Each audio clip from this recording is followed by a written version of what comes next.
उत्तर प्रदेश और भारत देश में जिस तरह से लगातार सामाजिक संस्थाओं की भूमिका बढ़ती जा रही है और समाज हित में लगातार सामाजिक संस्थाएं कार्य करती नजर आ रही हैं, जहां आज आपको मिलाने वाले हैं राजधानी में कार्य कर रही एक ऐसी संस्था से जो भूखों के लिए काम कर रही है, जो उन गरीबों के लिए काम कर रही है जो कहीं ना कहीं भूख से परेशान है। मतलब यूँ कहें कि एक रोटी के लिए वो काम कर रही हैं और उन ज़रूरतमंद लोगों तक अपने साझी रोटी संस्थान के माध्यम से लगातार आमजन की मदद करती आ रही है। जहां आपको बता दें कि राजधानी के अस्पतालों में वो हफ्तों में एक बार ज़रूर जाती हैं इस कार्य को करने के लिए। हम आपको मिलाने वाले हैं आज साझी रोटी की अध्यक्ष एकता अग्रवाल से, जहां पर आपको बताएं कि लगातार जनहित के कार्य वो करती आ रही हैं और साझी रोटी के माध्यम से आम जन की मदद कर रही है और भूखों को खाना खिलाने का महत्वपूर्ण काम कर रही है। इसके साथ साथ वो गरीब बच्चों को शिक्षा देने के लिए उनको अडॉप्ट भी किया है और 20 बच्चों को लगातार शिक्षा की ओर अग्रसर कर रही है, उनकी फ़ीस का निर्वहन कर रही है, उनकी फ़ीस स्कूलों में लगातार समय पर पहुंचा रही है, उनके गार्जियन बन के उनको शिक्षा की ओर अग्रसर कर रहे हैं। जहाँ पर आपको बता दें कि हुनर की बात करें तो डांस एकेडमी भी एकता अग्रवाल की बेटी चलाती हैं और जिसमें गरीब बच्चों को निःशुल्क प्रशिक्षण देती हैं और उस हुनर को देने की कोशिश करती हैं कि आगे चलकर वो अपने बेहतर भविष्य को बना सके। अब बातों का सिलसिला शुरू करते हैं और एकता अग्रवाल से जानते हैं कि साझी रोटी जो संस्थान है आखिर उसके गठन का उद्देश्य क्या था और किस तरह से संस्थान को वो चला रही है। एकता जी, स्वागत है आपका। क्या कहना चाहेंगी साझी रोटी जो आपका है उसके बारे में क्या कहना चाहेंगी? सांझी रोटी का मतलब, जैसे मैंने जब सांझी रोटी ओपन किया था मतलब संस्था को अपने, तो मेरा एक उद्देश्य था कि जो ज़रूरतमंद लोग हैं खाने के लिए, जो भूखे लोग हैं जिन्हें एक वक्त का खाना जुटाने में भी बहुत वक्त लगता है, मेहनत करते हैं, सब करते हैं लेकिन नहीं हो पाता, मैं उन्हें मतलब भूखों को खाना खिला सकूं और साथ ही साथ उनको एक मतलब कि रात अगर वो सोएं तो भूखे ना सोएं।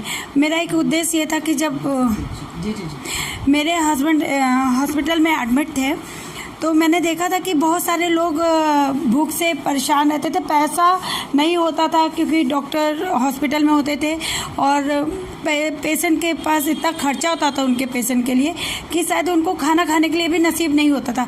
बहुत मैंने देखा वहाँ तड़पते हुए लोगों को। फिर कुछ मतलब मैं डिप्रेशन में भी थी जब मेरे हस्बैंड की डेथ हुई।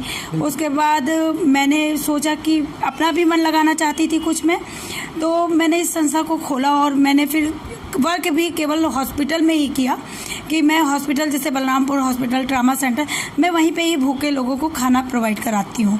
और वहाँ पे यही नहीं कि केवल भूखे ही लोग होते हैं, वहाँ पे बहुत लोग होते हैं जो मतलब आते हैं अपने पेशेंट के संग उनका इलाज कराने, लेकिन उनके पास इतना टाइम नहीं होता है ना कि वो अपने आप खाना लेके खा पाएँ।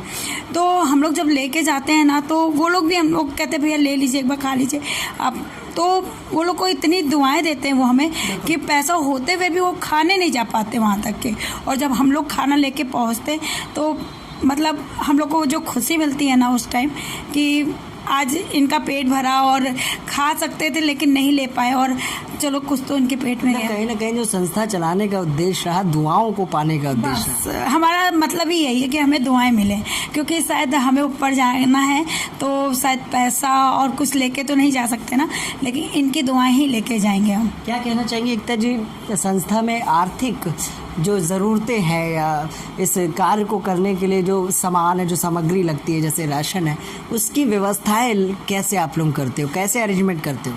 हाँ, उसकी अरेंजमेंट करने में हमें थोड़ी परेशानियाँ तो होती हैं, लेकिन जो हमारे मेंबर्स हैं कुछ जो हमें बहुत सपोर्ट कर देते हैं उसमें।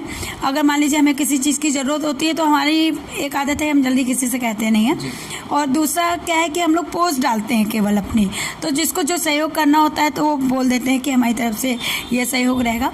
और अभी ऊपर वाले की दुआ है कि हम लोग जो चाहते हैं जिसके लिए जो करना वो कर देते हैं। तो जो संस्था का नाम है मतलब साझी रोटी फाउंडेशन ना, वैसे तो इसका नाम है एकता वेलफेयर फाउंडेशन, लेकिन इसको हम लोग साझी रोटी के नाम से चलाते हैं, लेकिन जो हमारा रजिस्टर्ड है वो एकता वेलफेयर सोशल फाउंडेशन के नाम से है। एकता वेलफेयर सोशल जी। तो आखिर जो साझी रोटी है मतलब ये मान लें कि एक अभियान, एक मुहिम थी जी, ये एक मुहिम थी संस्था की ओर से। हाँ, बस छेड़ी गई थी इसको। तो क्या कहना चाहेंगे आगे संस्था के लिए किस तरह से चीजें सोच रखी है, आगे क्या काम करना मतलब चाहती करती हैं संस्था के माध्यम से, और प्रमुख क्या उद्देश्य क्या रहा मतलब इस संस्था को बनाने का, क्योंकि जन सेवा तो एक उद्देश्य है ही है, लेकिन आगे क्या करना चाहती हैं? देखिए, हमारा उद्देश्य तो बहुत बड़ा है। अगर लोगों का सहयोग रहा तो शायद हम, एक तो मुझे वृद्धाश्रम खोलने का था थोड़ा सा, कि हम एक वृद्धाश्रम खोलेंगे जिसमें हम बहुत सारी उनको जो हमारी माताएं जो भी लोग उसमें आएंगी और बुजुर्ग लोग हमारे, हम उनकी पूरी सेवा करेंगे। और हमारी बहुत बड़ी है कि जो लोग माँ बाप को अपने बच्चे छोड़ देते हैं, उनको हम ला के उन्हें वो प्यार देंगे जो हमें देना चाहिए, जो नहीं मिल पाया। तो सपने तो बहुत बड़े हैं, लेकिन ऊपर वालों पे छोड़ दिया है। तो एकता जी, क्या कहना चाहेंगी? संस्थान बड़ा अच्छा कार्य कर रहा है और आने वाला पर्व होली है, तो उसके लिए संस्था की ओर से क्या शुभकामनाएं देना चाहेंगी, क्या कहना चाहेंगी अपने सदस्यों से और उन लोगों से जिन तक आपकी मदद पहुंची? हॉस्पिटल प्रशासन को क्या कहना चाहेंगी? मैं हॉस्पिटल प्रशासन को तो यही कहूँगी कि वो आजकल तो कोविड का चल ही रहा है, और मैं बस इतना ही कहूँगी सबसे कि कोविड का बहुत ज़्यादा है, फिर से कोरोना वापस आ रहा है, तो सब लोग घर में ही रहें। और दूसरा, होली का त्यौहार है और रंगों का त्यौहार है, जिससे हम लोग कहते हैं कि हमारी दुनिया भी रंग बिरंगी हो जाए और खुशियों से भर जाए। सभी का मन होता है, तो घर में रहें और अच्छे से अपना त्यौहार मनाएं। और जो लोग हैं, बहुत लोग ऐसे लोग हैं इस टाइम के जो शायद त्यौहार, क्योंकि कोविड की वजह से पूरी दुनिया के पूरे लोग ही बहुत नीचे चले गए हैं, तो जब हम जैसे लोग बहुत ज़्यादा, तो जो हमसे नीचे वो भी बेचारे बहुत परेशान हैं। और हम ये कहेंगे कि अगर एक एक आदमी, एक एक परिवार जो अपने अगल बगल के परिवारों को ज़रूर देखे कि किसके घर में क्या नहीं है। अगर थोड़ा सा रंग और गुजिया दे देंगे तो किसी का कुछ नहीं जाएगा, और उससे उनकी भी खुशियाँ बटेंगी, मिलेंगी उनको भी, और उनको दुआएं बहुत मिलेगी। और प्रशासन से ये कहेंगे कि जो हॉस्पिटल्स में हैं कि प्लीज़, डॉक्टर लोग तो बहुत सेवा कर रहे हैं लोगों की, उनसे और भी बोलेंगे कि अपने को भी बचाएं और लोगों की सेवा करें। ठीक है। तो ये थी हमारे साथ एकता अग्रवाल, जिन्होंने बताया कि किस तरह से इन्हीं के नाम से इनका संस्थान चल रहा है, एकता।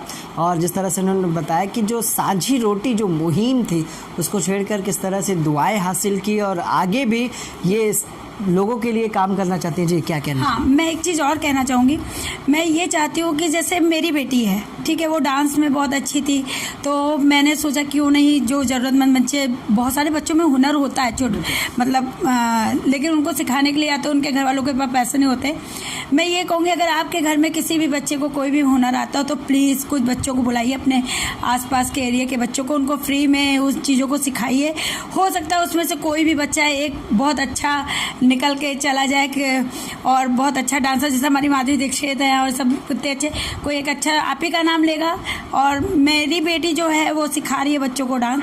और क्या नाम है बेटी? बेटी का नाम आशी अग्रवाल है। और जैसे वो लोगों के लिए करती है, बच्चों को ट्यूशन भी पढ़ाती है घर में बुला के कुछ बच्चों को। तो अगर आपके बच्चों के अंदर थोड़ा सा भी हुनर है तो प्लीज़ उन बच्चों से बोलिए कि कुछ बच्चों को बुला के अपना हुनर उनसे बांटें, तो हमारा इंडिया बढ़ेगा, आगे जाएगा, और बच्चों को भी कुछ सीखने का मौका मिलेगा और वो भी कुछ कर सकेंगे। बिल्कुल बिल्कुल, ठीक है। तो ये थी हमारे साथ एकता अग्रवाल जी, जिन्होंने बताया कि किस तरह से इनका संस्थान काम कर रहा है और आम जन, उन ज़रूरतमंद लोगों तक पहुंच रहा है। कहीं ना कहीं जो इनकी जो मुहिम है साझी रोटी, जिसके तहत ये उन ज़रूरतमंद लोगों को रोटी, या यूँ कहें कि खाना पहुंचाने का महत्वपूर्ण काम करती है, और आगे भी अपनी संस्था के माध्यम से ये जनहित के काम करना चाहती हैं। होली विशेष पर हंगामा टाइम्स न्यूज़ ने आज आपको मिलाया सामाजिक कार्य कर रही महिला, जिस तरह से प्रदेश की सरकार महिलाओं के सशक्तिकरण की बात करती है, कहीं ना कहीं एक मिसाल बनकर एकता अग्रवाल भी उभर कर सामने आ रही है। फिर मिलेंगे और मिलवाएंगे आपको किसी न किसी शख्सियत से, अपने दूसरे किसी जगह पर, जहां पर दिखाएंगे कि महिला किस तरह से भारत का नाम, राजधानी का नाम रोशन कर रहे हैं। मोहित के साथ मैं विक्रम आपसे इजाज़त चाहूँगा।